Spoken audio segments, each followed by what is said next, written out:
JPP talking with the media today, final day of minicamp. He said OTAs are a place where you bond with your teammates and build chemistry. Where have we heard that before? What a concept. Heard that before. Throwing on high threes to everybody.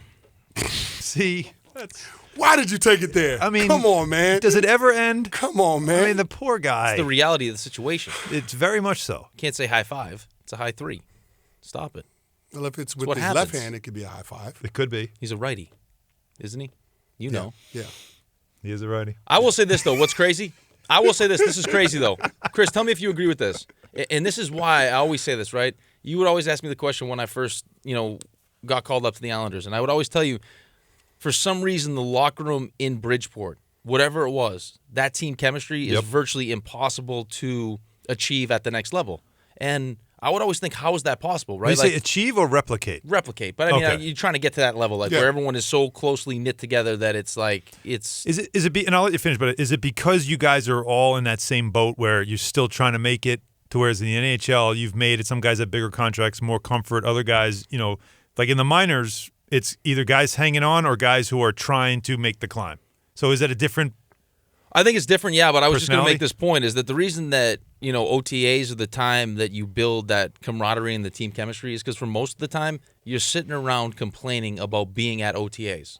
And I was thinking about that the other day is because, usually in the minors... That's a great point. You're in someone's hotel room. It's...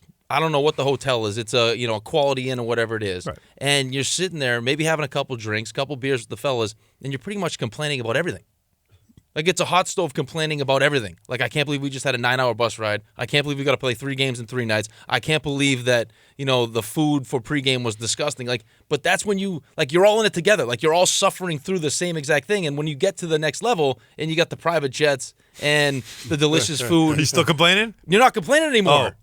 You're not complaining, so it's like I thought now it's like I can't believe the Ritz-Carlton only gave me 2 towels. No, it's not. It's like you're happy with where you're at, and I don't think it's hard to eat when you're full. Exactly, hard to eat when you're full. But it's during those times of adversity that teams become the closest, and I think that's exactly what. And we can spin this to what's going on with the Jets right now. I think that's the hope that through this adversity, you'll now all of a sudden see because it's easy to be a great leader when you're winning.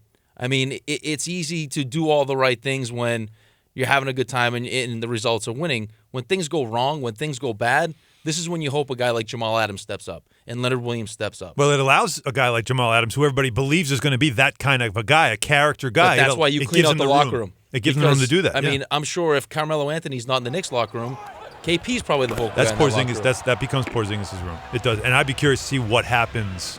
I think everybody in the organization is just curious enough to see how he'd handle it. But the issue, of course, is the first move is the hardest one, and that is moving on from Melo.